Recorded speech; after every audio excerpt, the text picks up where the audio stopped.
강혜신의 오늘의 미국.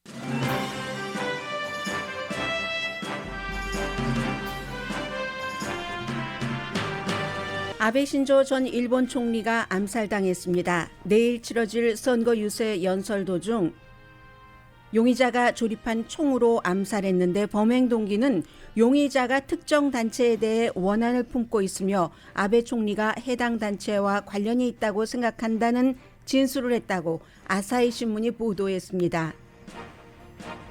세계는 크게 두 가지 면에서 경악합니다. 아베 신조가 일본의 최장수 총리였고 지금도 정치에서 영향력이 크다는 것과 총을 구경도 하기 힘든 일본에서 전 총리가 총으로 암살됐기 때문입니다. 일리노이주 하일랜드팍 총격 사건 용의자의 아버지가 형사조사를 받습니다. 19살 때 아들이 총을 살 때 보증했기 때문인데 그는 잘못이 없다고 주장합니다. 조지 플로이드를 목 졸라 숨지게 한 백인 경관이 인권 위반 혐의에 대해 추가로 21년 징역형을 선고받았습니다. 그는 선고 공판에서 플로이드 자녀에게 모든 게 잘 되길 바란다고 말했지만 사과하거나 후회하는 표현은 하지 않았습니다. 바이든 대통령은 오늘 여성들의 낙태 접근을 보호하는 행정명령에 서명합니다. 6월에 미국은 예상보다 많은 37만 2천 개의 일자리를 추가해 금리 인상이 이어질 것이라는 걸 시사합니다. 모기지 이자율은 경기 침체 우려 때문에 내려가서 30년 고정 이자율이 현재 평균 5.3%입니다. 푸틴 러시아 대통령이 서방 세계가 우크라이나인이 끝까지 고통받도록 전쟁을 몰고 간다고 말했습니다. 그리고 전쟁은 이제 시작이라고 말했습니다. 그러나 그는 일어나지 말았어야 할 전쟁을 자신이 일으켰다고는 말하지 않았습니다. 여러분 안녕하십니까? 오늘의 미국 강혜신입니다. 아베 신조 전 일본 총리의 암살 사건은 세계가 다 탑뉴스로 보도를 하고 있지만 아마 미국에 살고 있는 한인이나 한국에 살고 있는 한국인 모두에게는 여러 가지 의미에서 특별한 감정으로 받아들여질 겁니다. 오늘 먼저 이 내용을 전해드리겠는데 끝에는 아베 신조와 한국과의 관계 그리고 아베 신조가 정치인이 되고 정치인으로서 무엇을 했기 때문에 세계가 이렇게 그의 암살에 주목하는가 그리고 또 중요한 것은 지금 이미 체포됐고 사건 현장에서 체포되는 것을 거부하지도 않은 41살의 용의자는 왜 아베 신조를 본인이 만든 총으로 쏴 숨지게 했는가 이런 부분들을 말씀드리겠습니다.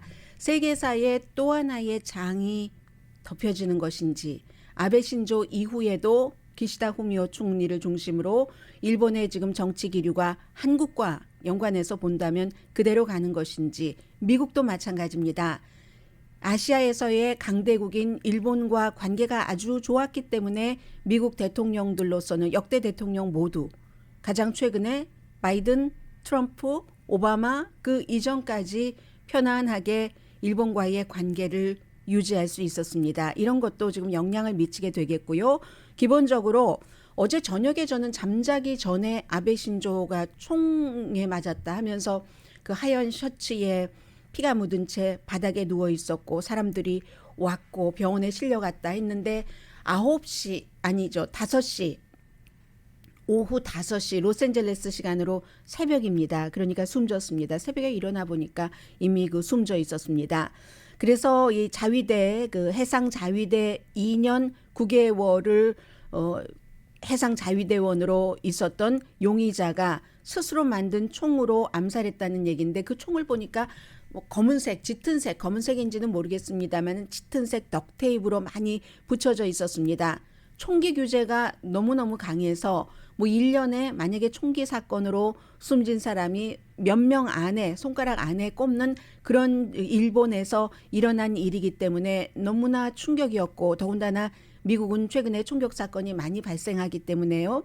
세계 지도자들은 일본이라는 지도자의 물론 2020년 9월 달에 스스로 물러났지만 아직도 굉장한 영향력을 미치고 있는 아베 신조의 암살이기 때문에 경악했고 중국은 지금 좋아하면서 표정 관리를 한다. 이게 드러지 리포트가 뽑은 헤드라인입니다. 지금 바이든 대통령이 뭐 낙태 관련 어떠한 행정명령에 서명하기 전에 연설을 하고 있는데 저는 그냥 이 내용부터 전해드리겠습니다. 지금 바이든 대통령의 저 연설은 민주당에서 올해 연방대법원에서 이런저런 진보에 물을 꼈는 찬물을 꼈는 판결이 나오는데도 아무 일 하지 않고 있느냐 하고 비난이 일어나는 데에 대한 행정명령이고 크게 달라질 것은 없습니다. 그래서 아베 신조 암살 사건 그대로 전해드리겠습니다.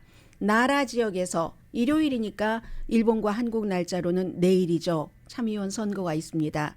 이 선거 때문에 기시다 후미오 총리가 윤석열 대통령이 그렇게 만나줬으면 했는데도 밀어놓은 겁니다. 나라 지역의 어떤 정치인을 지원하기 위해서 연설장에 오르고 뭐 전부 다 비디오가 공개가 됐으니까요. 말을 시작을 하고 할 때 두 번 아베 신조 뒤에서 총성이 울렸습니다. 두 번째가 더욱 컸고 등을 맞았고 목에도 총을 맞았습니다. 결국은 이제 병원에 갔을 때 이미 소생시킬 수 없는 상황이었다고 하는데 41살의 용의자 이름이 야마가미 테수야라는 용의자가 현장에서 살인 혐의, 뭐 총기 소지 혐의 뭐 이런 것으로 체포가 됐고 전혀 저항하지 않았고 샷건이라고도 보고 있습니다. 2002년부터 2005년까지 해상 자위대로 일을 했고 아베에게 실망했다 말하면서 그를 암살할 계획이었다라고 경찰에서 얘기를 했다고 하는데 지금 일본에서 나오는 보도를 제가 보고 레이티스트는 전해드립니다. NHK, 아사히 신문, 마이니치 신문 조금씩 다르게 보도를 하고 있는데 레이티스트가 아사히 신문으로 보입니다. 지금 그래서 좀 전에 말씀드린 아베에게 실망했다. 그를 살해할 계획이었다고 경찰에게 진술한 것은 그 보도는 NHK이고 그러나 정치적인 동기는 아닌 것으로 보인다. 처음부터 이렇게 나왔었거든요. 그러니까 마이니치 신문은 그 선거 캠페인에 참석하지 않은 종교 지도자를 겨냥한 것이라고 또 말을 해서 혼란을 일으켰습니다.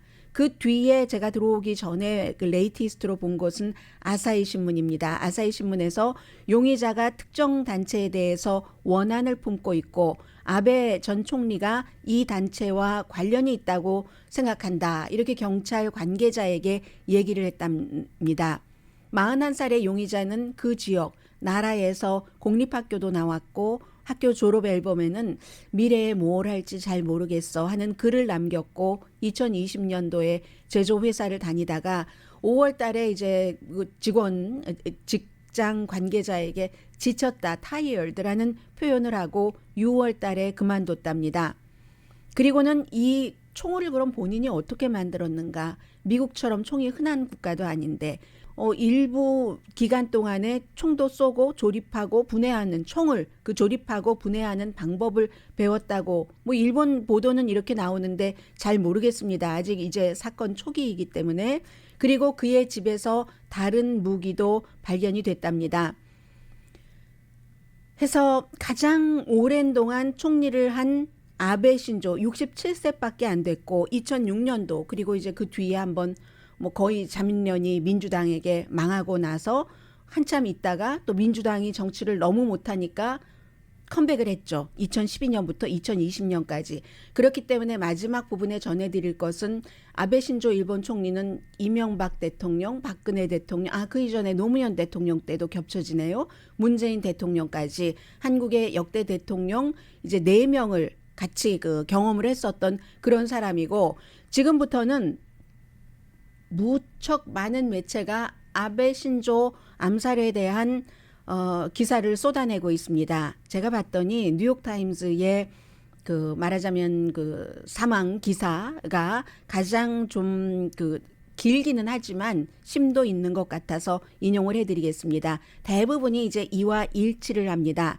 그의 아베 신조의 가장 중요했었던 그 인생에서의 목표는 그 정치자로서 민족주의를 바탕으로 해서 평화 헌법을 개정을 해서 뭐 일본의 자위대가 해외에 전쟁터에도 참여할 수 있다던가 그것의 근본적인 목적은 결국은 일본도 미국에서부터 벗어나서 스스로 전쟁을 일으켰던 국가지만 스스로 국방을 할 수 있게 하길 원했다. 이게 이제 그 부분에서는 결론인데 그의 업적을 한마디로 요약을 하자면 뭐 아주 너무나 굉장한 그 정치인이 숨졌으니까요. 경제에 대해서 경제 침체에서 일본이 벗어나는데 굉장한 도움이 됐지만 그러나 일본 군대를 일반 군대처럼 하는 그 정상화하는 데는 미치지 못했고 그리고 역시 이 뉴욕타임스도 그의 정치력인 여러 가지 이력이나 뿌리는 아버지보다도 그 뭐 외할아버지, 어머니의 아버지 전범이었지만 미군 점령기에 전범으로 딱 확정되고 나서도 감옥에서 전범 재판 받지 않고 풀려났었던 그 할아버지의 영향을 더 많이 받았다는 것도 이제 철저히 얘기를 하고 있고요. 민족주의 정치가 그 집안에 흐르는 강한 기류였다는 이런 것입니다. 그래서 이제 아베 신조가 총리로서 가장 그의 중요한 행보는 역시 집단적인 자위, 헌법 그 수정하고 끝내 못했지만 그런 것을 추진을 막 아주 열심히 했을 때가 2015년이었습니다. 그런데도 이게 결국은 일본의 대중을 움직여야 여론이 받쳐줘야지 되는데 일본 여론은 아베 신조의 민족관이라든가 역사관이라든가 그런 것에 깊이 공감을 할 만큼 숙성되지 않았기 때문에 그의 뭐 평화헌법을 개헌을 해서 어떻게 한다 하는 것이 성공하지 못했다는 얘기입니다. 그리고 경제 프로그램에 대해서는 성공을 많이 했죠. 충격요법 같은 걸 썼죠. 캐시도 싸게 그 빌릴 수 있게 하고 국가가 돈을 많이 쓰고 경기부양책 같은 것을 하고 그리고 이제 또 뭐였죠? 여성들에게 특히 많은 것을 뭐 확대한다던가 또 정부가 지출을 하면서 기업에 대한 규제 같은 것도 많이 풀었기 때문에 임기 초반에는 2000년대 그때에는 경제를 정말 대단한 그 불안감에서 좀 벗어나게 하고 그럼으로 인해서 그 아베 신조가 국제적인 인지도가 높아졌죠. 경제 대국 이런 것을 해나가면서 그리고 그 경제의 한 중심에는 여성에게 어떤 뭐 권한을 주려는 이런 노력들도 많이 있었습니다. 왜냐하면 또 여성이 그 일본에서 노동력으로 들어가고 나면 일본의 가장 큰 문제가 고령화죠. 고령화된 그 부분의 노동력을 여성들이 이제 막을 수 있다. 그렇게 했지만 이것 역시 일본의 오랜 어떤 그 업계에서의 여성을 그냥 Welcome to our world 하면서 받아들이지 못했기 때문에 그 아베노믹스 경제에 대해서 그렇게 얘기하지만 워머노믹스라고도 얘기를 하는 그 여성 경제학은 결실을 맺지를 못했습니다. 아예 아무런 성과가 없었던 건 아니지만 그리고 이제 국제적인 문제를 말씀드리고 한국과 일본 관계를 전합니다. 국제 무대에서 아베 신조는 미국과 너무 가까웠습니다. 저도 그 당시에 뉴스를 할 때 깜짝 놀랐는데 아베 신조가 이제 가장 가까이 기억하시는 게 트럼프 전 대통령이 되니까 완전히 버선발로 취임하기 훨씬 전에 그것은 사실은 외교적인 관리에도 어긋난 것일 수 있는데 트럼프 타워로 달려갔잖아요. 정말 말 그대로 제가 그 당시에 버선발 신고라고 얘기를 했습니다. 그 결과 물론 무슨 관세라든가 이런 데서 많이 도움을 안 받은 것 같기도 하지만 역사학자들은 일본에 대해서 방위비 분담금을 많이 내라고 한다던가 이런 것을 미리 차단한 효력을 발휘했다고 봅니다. 그런데 그 당시에 놀랐던 것은 왜냐하면 트럼프가 당선되자마자 제일 먼저 달려왔는데 그 전에 버락 오바마 전 대통령과도 굉장히 잘 지냈었던 사람이 아베 신조였던 겁니다. 그래서 이제 그 오바마 대통령이나 트럼프 전 대통령이나 전부 오늘 뭐 여러 가지 굉장히 뭐 놀랍고 슬프다 하는 것들도 뭐 추도사 비슷한 것들도 내고 있는데 국제 무대에서 트럼프 전 대통령과 지속적으로 긴밀한 관계를 유지한 몇 안 되는 세계 지도자 가운데 한 사람입니다. 그래서 트럼프 전 대통령이 새로 그 즉위했던 나루히토 일본 왕을 만난 것을 포함해서 뭐 여러 가지 일들이 있었고 그 전에 이제 그 오바마 전 대통령이 히로시마를 원자폭탄을 일본에 투하하고 나서 미국 지도자로서 처음에 히로시마를 갔잖아요. 그 미국 대통령이 됐을 때 그때 또 그 관계. 그래서 미국에서는 오바마는 사과만 하고 다녀. 뭘 잘못했다고 하고 비난 많이 받았지만 오바마 전 대통령이 이제 히로시마를 방문을 했었습니다.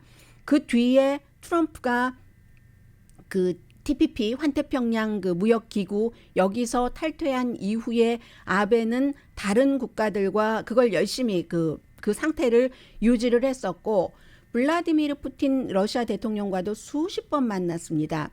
소련이 뭐 과거의 전쟁을 중국, 일본, 뭐 일본, 소련, 한국, 일본과의 관계들이 있잖아요. 거기서 소련이 점령한 일본의 그 분쟁이 아직도 있는 그 섬에 대해서 합의하기 위해서 그랬는데 그건 아베 신조의 아버지도 마찬가지고요. 아버지도 외무상을 지냈으니까 그 아버지도 실패를 했고 끝내 그 부분을 아들인 아베 신조도 마무리하지 못했습니다. 그래서 이제 푸틴도 뭐 조의를 오늘 표하기도 하고 하는데 중국입니다.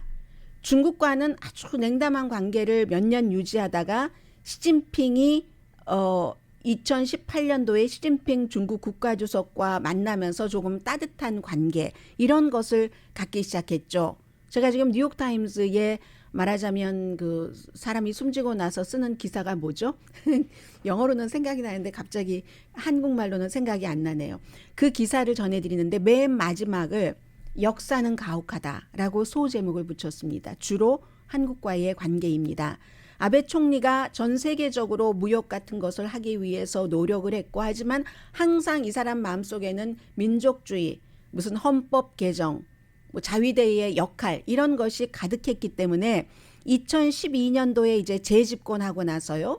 그 민주당에게 중간에 좀 줬다가 자민련이 다시 재집권하고 나서 2차 대전 그 전범을 포함해서 일본 전사자 기리는 야스쿠니 신사를 참배해서 그 당시에 엄청나게 한국에서 그 반감이라고는 뭐 어떻게 말할 수 없는 그런 정도였습니다. 그 뒤에 약간 조심하긴 했지만 한국과 중국은 끊임없이 아베 신조의 이 같은 행보, 전쟁 당시에 일본의 잔혹한 행위에 대해서 완벽하게 사과해야지 된다. 완벽하게 사과해야지 된다고 했고 아베 신조는 끝내 숨지기 전까지 그런 것을 하지 않았습니다. 그렇기 때문에 한국과 일본의 관계는 일본의 식민지 지배 이후에 최악의 관계로 떨어졌다. 뉴욕타임스 지적입니다. 뭐 위안부 문제, 징용 보상 문제 다 마찬가지고요. 2015년도 일본 총리로 미국 의회에서 처음 연설을 했습니다. 그때 아베 신조가 과거의 그 여러 가지 부담감, 무게감 이런 것을 인정을 했습니다. 그렇지만 일본의 역할에 대한 직접적인 뭐 개인적인 이런 사과는 하지 않았습니다. 그 당시에 역사는 가혹하다. 그리고 한 일은 되돌릴 수 없다. 우리의 행동이 일본의 행동이 아시아 국가들에게 고통을 안겨줬다. 그것을 잊어서는 안 된다라고 했습니다. 그런데 또 종전 70주년이 되는 해에 과거에 대한 여러 가지 그 얘기를 거듭 강조하면서도 일본이 그러나 그 이후에 할 만큼 충분히 했다는 뜻을 시사하는 것 같은 발언을 많이 했습니다. 그리고 일본 총리로서 일본은 전쟁과 아무런 관련이 없는 우리 일본의 후손들이 사죄하도록 그렇게 운명을 만들어서는 안 된다 하는 것도 아베 신조가 한 말입니다. 1954년도 9월 21일 도쿄에서 아베 신타로 요코사이에서 태어났는데 어머니가 바로 기시 노부스케의 딸이죠. 전범으로 연합군이 전범으로 했지만 결국은 석방됐고 두 번 총리를 지냈죠. 57년부터 60년까지. 그리고 아베 총리의 아버지도 정치인이어서 외무상 할 때 이제 아들이 일본에서 공부하고 USC에서도 정치학을 1년 아베 신조가 공부했습니다. 그 뒤에 이제 고베의 철강회사 잠깐 다니다가 아버지의 비서실장으로 외무상이었을 때 82년도에 일하기 시작했습니다. 그리고는 87년도에 일본의 뭐 가장 큰 제과 회사의 모리나가의 전 그 사장의 딸인 마츠자키 아키에와 결혼을 했습니다. 자녀가 없고요. 이 한국에서도 이 아베 신조의 와이프에 대해서는 잘 알고 있죠. 이 가정에서 야당이었다고 얘기를 합니다. 뭐 예를 들어서 원자력에는 남편은 아닌데 반대하고 동성애자 권리는 더 아내가 더 관대했고 진보적이었다는 거죠. 그래서 이제 아무튼 아버지가 91년도에 사망하고 나서 남서구 야마구치현에서 이제 정치를 시작을 했는데 2000년도에 이것도 제가 여러분들께 보도를 해드렸던 기억이 납니다. 당시에 고이즈미 주니치로 일본 총리와 함께 그 아래서 북한을 갑니다. 평양에 가서 일본 사람이나 미국 사람이나 굉장히 강조하는 것이 그 한 국민의 생명이잖아요. 어느 나라나 다 마찬가지겠지만 일본과 그 미국은 특히 그런 일들을 정말 땅끝까지 가서 합니다. 해서 5명을 결국은 납북자 5명을 석방을 시키고 일본으로 돌아가죠. 그 역할을 하면서 일본에서 굉장히 우익에서 박수를 많이 받았었고, 그래서 아베에게는 이 평화헌법을 개헌하는 것, 일본의 자위대의 미래의 역할, 그리고 북한이 납치한 그 납치자의 송환 문제, 이런 것들이 굉장히 늘 중요한 의제였었다. 그런 것들이 있었고요. 그런데 이 뉴욕타임스는 빨리 떠올라서 빨리 가라앉아버린 정치인이라고 결론을 짓습니다. 2006년도에 자민당 대표로 선출되고 나서 그때가 이제 종전 이후에 태어난 첫 총리잖아요. 1954년생이니까. 그래서 이제 이 사람은 처음부터 평화헌법 개정하고 일본을 미국으로부터 어느 정도 독립하려는, 아직도 이제 미군이 일본에 있는 것은 꼭 일본을 보호하기 것뿐만이 아니라 전후에 메가더 장군이 있었고 연합군 사령관이 주둔을 했고 그 이후에 여러 가지 미국적인 입장에서 두는 거지 일본을 봐주려고 두는 거는 아니잖아요. 그렇기 때문에 일본에서 이 사람이 캠페인 할 때 정치인들이 책을 많이 쓰는데 아름다운 나라를 향하여 이런 제목의 책에서 국가 안보를 다른 나라에 의존하면서 경제 개발을 하는 건 물질적으로는 이득이 된다. 그럼으로써 이제 경제에도 따라온다 하는, 미국과 관계를 잘해서 그런 얘기를 했습니다. 그러나 동시에 아주 훌륭한 영혼을 잃어버리기도 한다. 결국은 국가 방위는 국가가, 이것도 아베 신조가 강조했다는 걸 뉴욕타임스는 지적을 했고요. 그래서 그러한 일들이 평화 헌법을 제정한다던가 하는 것을 한국과 중국을 무척 화나게 했다. 특히 한국과는 위안부 문제, 역사 교과서 수정 문제, 이런 것으로 한참 한국과 일본이 화나 있는데, 그가 다시 집권을 좀 강하게 하고 나서 한 얼마 되지 않아서 1년 만에 아베 총리가 내각 여러 가지 땅 스캔들 이런 것 있었잖아요. 시달렸고, 정치 기득권, 다른 기득권, 라이벌, 언론이 비난을 하고 아무튼 그런 일이 과거에 처음에 다시 집권하기 전에 있어서 궤양성 무슨 염해서 그만뒀다가 다시 오고 나서, 그리고 나서 이제 그 뒤에 다시 집권을 할 때로 그냥 떨어뜨려서 가겠습니다.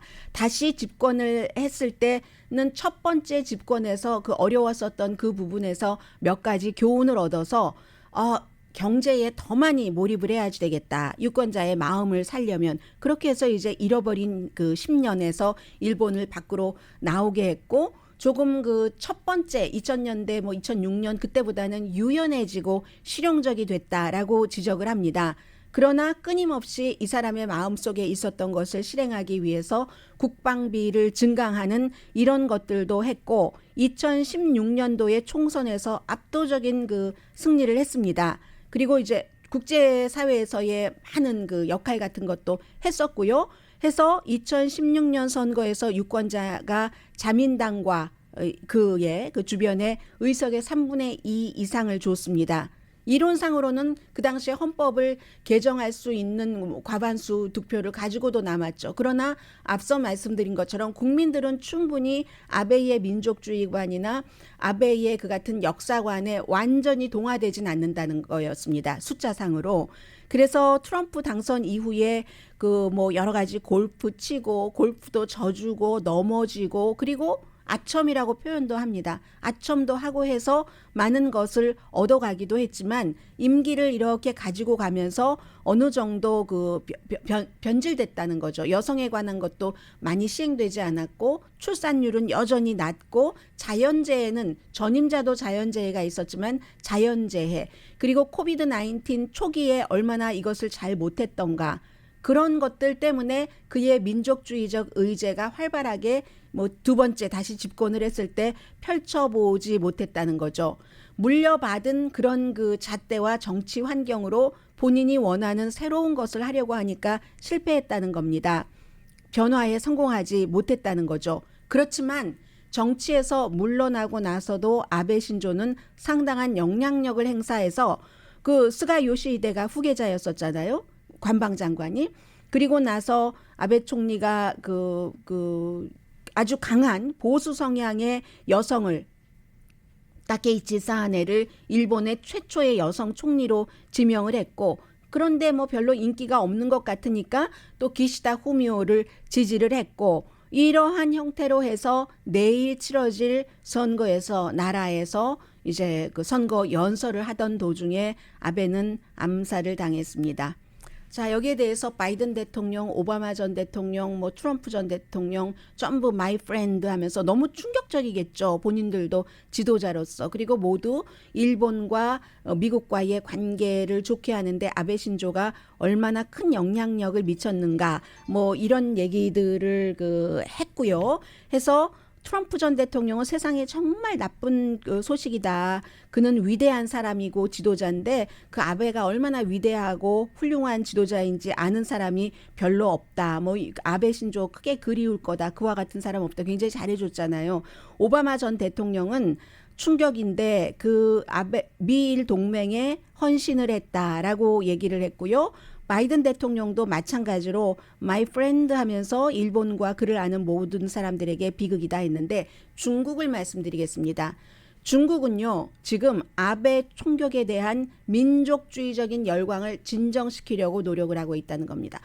죽어서 잘 됐어. 이런 얘기를 하는 중국 사람들이 너무 많은 겁니다. 그래서 중국 텔레비전에, 관영 텔레비전의 소셜미디어 계정에는 아베를 암살한, 이 암살된 것을 너무 기뻐하는 그런 것에 대한 댓글이 수천 개가 뭡니까?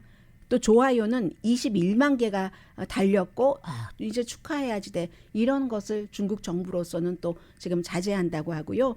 가장 중요한 것 가운데 하나는 아베 신조는 아베 신조의 자신의 그 가족의 민족주의적인 여러 가지 분위기와 본인의 정치적인 역사관으로 그 정치를 이끌어갔지만 2020년 8월 달 2차 종전 75주년을 기념하는 연설에서 거의 전적으로 뭐라고 얘기를 했냐면, 어떠한 그 전쟁에 있어서도 일본인이 전쟁에서 희생된 것, 그 희생된 일본인의 초점을 맞췄다는 겁니다. 뭐 히로시마, 나가사키 원자폭탄 투하까지 다 합쳐서 어떤 전쟁이건 하면서 뉴욕타임스는 그는 역사의 교훈을 배우는 것에 대해 언급하진 않았다라고 이 기사를 마감을 했습니다.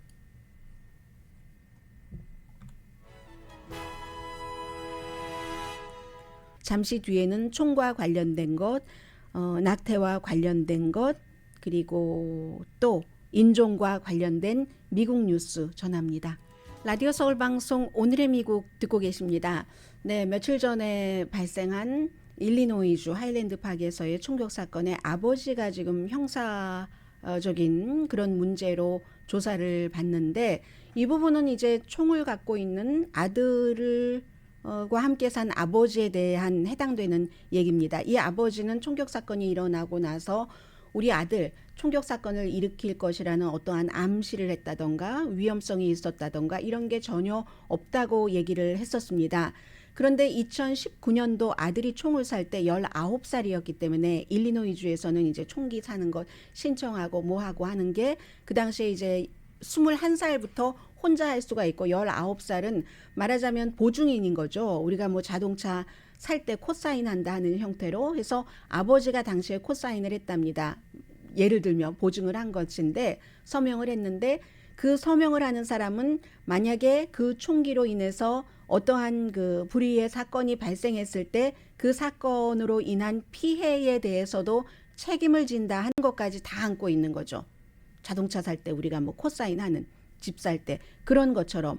그래서 이제 이 아버지를 조사를 하는데, 이 아버지는 이런 얘기가 나오고 나서 언론 매체와 인터뷰를 하면서 이것도 상당히 미국적입니다. 아니, 내가 무슨 죄가 있는데 내가 나의 이름으로 총을 사서 아들에게 준 것이 아니지 않느냐, 이 아버지의 얘기입니다. 물론 내가 이것을 뭐 보증하는 것 같은 서명을 했지만, 총기 신청을 뭐 지지해 준 거죠. 후원해 주는 서명을 하기는 했지만, 그렇지만 그 모든 것은 판단은 총기 그거 심사하는 그곳에서 내 아들을 주체로 판단한 것이 아니냐. 아버지의 얘기는 그런 얘기를 하고 있습니다. 그리고 그날도 왜 저는 여러분들께 미처 전해드리지도 못했는데 덴마크에서 총격 사건이 일어났었잖아요.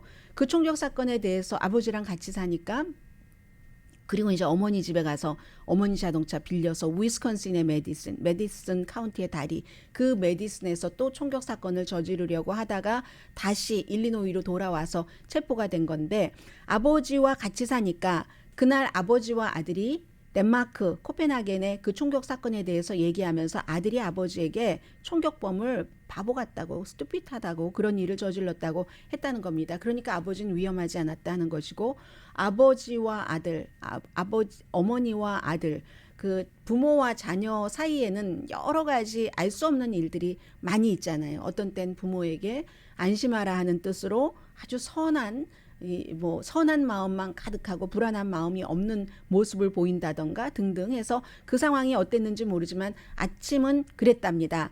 그런 일들. 그래서 이제 어쨌든 조사를 받게 되는 거고요. 그리고는 뭐 그날 독립기념일이었기 때문에 많은 곳에서 많은 일들이 일어날 뻔했는데 멈춘 것도 있고 이만큼 미국에서는 총기 사건으로 위험한 일이 일어나고 이제 그 아버지도 조사받게 되는데 얼마 전이었었죠? 2021년 11월 달에 4명의 친구를 살해하고 7명을 부상시킨 15살 미시건주의 소년 부모도 그 대학살이잖아요. 4명이 숨졌으니까 과실치사, 비자발적인 과실치사 뭐 이런 혐의로 기소됐었죠. 왜냐하면 그때는 그 총을 엄마 아빠가 산 총이기 때문에 그런 것이고요. 그리고 미네소타 경관 데릭 쇼번 이름은 잊어도 그 조지 플로이드라는 흑인을 거의 9분 동안이나 목 졸라서 숨지게 한 그 경관이 이미 그 살해 혐의에 대해서는 20 몇 년인가요? 22년 6개월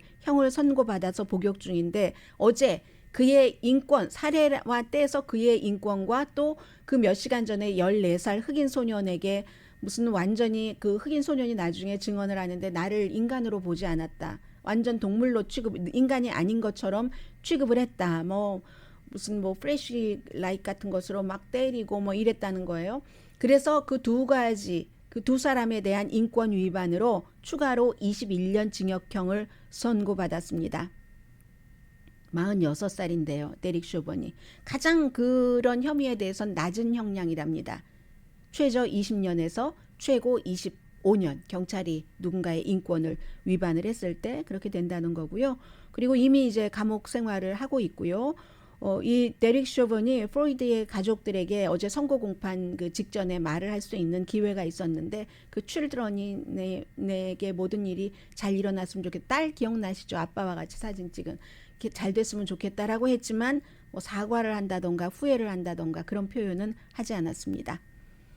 그리고 오늘 그 대통령이 좀 전에 대통령 보였는데 금방 하고 들어간 것 같아요. 지금 어수선하니까 일본 문제도 있고 해서 카멜라 해리스 부통령도 옆에 보이던데 서명만 하고 들어간 것 같은데 그만큼 크게 할 얘기도 없는 것입니다. 대통령이 뭔가를 하고 있다는 것을 보여주기 위한 거죠. 행정명령으로 낙태 접근을 좀 더 쉽게 하겠다 해서 보건복지부에도 어떠한 그 지시를 해놓고 자원봉사자도 많이 모집을 해서 우리 주에서 낙태가 금지됐을 때 강간이나 근친상간이라도 다른 주로 가는 것을 돕게 한다던가 그리고 이제 보건복지부가 사람들 환자들의 낙태를 원했던 사람들의 사생활 같은 것을 철저히 보호해 준다던가 또 있죠. 보건복지부가 할 일은 낙태약을 더 사람들이 쉽게 가질 수 있게 하고 또 피임 계획 같은 것도 많이 지원을 하는 그런 것. 의회에서 뭔가를 하기 전에 대통령은 이렇게 뭔가를 하고 있다는 것을 보여주고 있는데 이미 주정부가 금지해서 시행 중인 낙태를 못한다. 6주일만 되면 못한다. 근친상간이라도 강간이라도 그 아이 낳아서 키워라 하는 여기에 대해서는 대통령이 행정명령 아니라 행정명령 제곱으로도 할 수 있는 일이 하나도 없습니다. 잠시 뒤에 경제 뉴스 전합니다.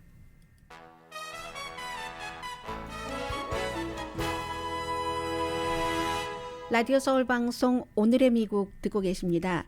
네, 일자리 하면은 요즘은 일자리가 몇 개가 나와 무슨 상관이야로 보시면은 안 되고 이자율이 그러면 어떻게 될까로 연결이 되는 거죠. 지난달에 미국이 37만 2천 개의 일자리가 늘어났는데 원래 27만 개 정도가 아닐까 하니까 예상보다 좋다는 거잖아요. 그럼 가만히 생각해 보시면 벌써 경기 침체가 왔어. 심각할 거야. 하는 말을 좀 무색하게 하는 것이라는 것을 느낄 수가 있고요. 실업률은 3.6% 한 달 전과 같습니다. 뭐 반세기 만에 최저 수준 유지를 하고 있는 거고 시간당 임금은 1년 전에 비해서는 5.1%, 한 달 전에 비해서는 0.3% 높아졌습니다. 의료와 서비스 그리고 전문지 또 뭐 제조업에서도 조금 늘어났고요. 호텔, 레저업, 운송 이런 데서 늘어났습니다. 연방준비제도가 이자율 올리고 있는데도 지금 고용 성장 뭐 여전하다, 괜찮다, 아직까지는 괜찮다 하는 거잖아요. 어제 말씀드린 것처럼 물론 조금 더 지나면 어떻게 될지 모르지만 지금까지는 홀드하고 싶어하는 일자리 아니 고용 일할 사람이 없어서 고생한 것을 코비드 19 시대에 너무 많이 경험을 했기 때문에 아직은 뭐 감원이 시작은 됐지만 그다지 많지 않고 하다는 거고요. 해서 기업들이 정리해고 예상치도 발표도 했습니다. 그리고 사람 구한다 하다가 이것도 아니 잠깐 뭐 이런 것도 하기는 했지만 그런 것은 거의 뭐 헬스가 아니라 기술과 주택 이런 것에 해당이 된다는 겁니다. 그래서 앞으로 몇 달 동안은 더 지금까지 생각을 해왔었던 이거 멈출 것인가 멈추지 않고 연방준비제도가 이자율을 올릴 것 같다 하는 것 말씀드리고요. 그리고 모기지 이자율을 좀 전해드리면 2주일 연속 모기지 이자율이 내려갔습니다. 오늘 그 월스트리트저널이 크게 보도를 했던데 물론 그렇다 하더라도 올 들어서 뭐 올라간 게 있기 때문에 지난해보다는 훨씬 높죠. 이자율이 30년 고정 이자율이 평균 5.3% 지난주에 5.7%였거든요. 그리고 그 이전에는 뭐 6% 훨씬 넘었잖아요. 6.8%까지 6.87인가까지 갔던 적도 있는 것 같은데요. 물론 개인차가 있지만 그리고 액수를 얼마를 빌리느냐에 대한 차이도 있지만 한 주일 사이에 내려간 폭으로는 2008년 이후에 2008년을 항상 우리가 재정 사태가 있었기 때문에 기준으로 삼는데 그 이후에 최고의 하락폭이라는 겁니다.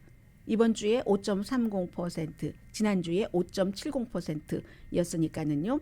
그래서 이제 모기지 이자율 더욱 내려갈 것으로 전문가들은 보고 있는데 그렇게 될 경우는 이제 또 큰 집 사는 경우가 아니고 큰 집 사도 마찬가지고요. 그 매달 여러분들께서 페이먼트를 집 때문에 하셔야지 되는 그게 너무 커져서 전에도 빠듯하게 한번 해볼까 했는데 도저히 불가능해 하셨던 분들이 다시 생각을 해보실 수는 있다는 거죠. 그럼에도 불구하고 올 들어서 뭐 같은 1월 달보다 모기지 상환에 매달 뭐 한 $400 정도는 더 써야지 된다. 전형적인 뭐 중간 주택값에 뭐 그런 얘기 있고요. 해서 지금 현재 여러분들의 모기지를 한번 계산을 해보시면 어떨까요? 모기지뿐만이 아니라 내가 아파트먼트나 무슨 뭐 렌트 들어서 살고 계시는 분이라면 렌트비에 내 수입이 얼만큼이나 하지? 현재 미국 사람들 평균 41.1% 정도가 필요할 것이다 하고 애틀란타의 그 연준 은행은 지금 그 정도로 보고 있습니다. 그러니까 뭐 경제는 아직까지는 뭐 그다지 그 실물 경제에서 내려가는 것을 확 느끼기는 어려운 것 같고 대신에 인플레이션 이자율 하면서 이 모기지 이자율은 조금 내려가고 있다 전해드립니다. 잠시 뒤에 제가 오늘 두 가지 아이템을 뒷부분에 잡아놨는데 한 가지만 전해드려야지 되겠어요. 이럴 때 전 속으로 박수를 치죠. 그 한 가지 헤드라인에 안 쓰길 참 잘했구나. 잠시 뒤에 뵙겠습니다.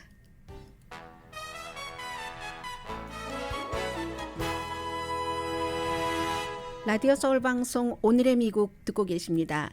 이제 5개월이 됐습니다. 블라디미르 푸틴 러시아 대통령이 우크라이나를 2월 24일에 침공을 했고 그리고 이제 남부의 몇 군데 지역을 푸틴이 손에 넣었고 크림반도 그 주변과 동부의 돈바스도 전체적으로 돈바스도 이제 두 군데 지역으로 나뉘어 도네츠크와 루안스크 그 두 군데 지역으로 나뉘어져 있는데 이것도 이제 거의 차지할 이 시점에 블라디미르 푸틴이 모스크바의 이 상황에서 요구를 받아들이지 않으면 최악의 상황이 될 것이다. 모스크바가 원하는 대로 하면서 뭐 휴전은 할 수 있다 하는 것을 시사하는 거죠. 아니면 최악의 상황인데 전쟁은 이제 시작이다. 서구는 우크라이나가 완전히 사라져버릴 때까지 싸워라 하는 것 같은데 우크라이나는 싸우고 싶지 않은데 서구가 싸우라고 해서 하는 것처럼 표현을 하고 있습니다. 우크라이나 사람들은요, 서구가 지금 생각하고 원하는 것보다 더 강하게 절대로 이 전쟁 이전에 우크라이나 땅이었던 것까지 이 러시아에 주면서 협상해서는 안 된다고 생각하는 게 우크라이나 사람들의 마음입니다. 현재로서는. 아무튼 푸틴의 말은 그런 것이고 우크라이나 사람들에게는 비극이지만 지금 그런 방향으로 가고 있는 것 같다. 계속 우크라이나 사람들 희생되면서 서방 세계가 러시아를 고립시키고 약하게 하기 위해서 우크라이나를 지금 이용을 하고 있다. 이렇게 얘기를 합니다. 이 정도 푸틴이 얘기를 하면 꼭 한국에서나 미국에서나 푸틴의 말이 맞다고 그 편을 드는 관계자나 일반인들이 있습니다. 그런 분들이 계시기 때문에 한 문장 더 전하겠습니다. 푸틴은 역사적인 흐름은 막을 수 없고 서구가 세계 질서에 적용하려는 그런 시도가 실패할 수밖에 없다. 결국은 러시아식대로 가야지 된다는 겁니다. 여기서 두 가지입니다. 서구가 우크라이나 사람들이 많이 희생할 때까지 계속 싸우라고 하는 것 같다. 그게 뭐 사실도 아닐 뿐더러 우크라이나가 아직은 포기하지 않고 있을 뿐더러 그리고 두 번째는 누가 우크라이나를 침공을 했는가. 1차 대전, 2차 대전 끝나고 이런 형태로 다른 나라를 무력으로 짓밟은 국가가 없습니다. 그래서 누가 우크라이나를 침공했는가를 말하지 않고 그리고 두 번째는 서구의 세계 질서를 적용시키려는 시도가 실패할 수밖에 없다. 지금 러시아처럼 살래? 미국이나 유럽처럼 살래? 하면은 어떻게 살려고 하는 국가가 더 많은지 국가마다 또 사정이 있겠죠. 그런 것은 푸틴이 계산을 다시 해야지 될 것 같습니다. 아베 신조 일본 총리의 암살은 뭐 기시다 후미오 총리 같은 경우는 이거 정치인들에 대한 보안 강화해야지 된다 얘기를 하고 고등학생들도 봤답니다. 옆에서. 강희신이었습니다.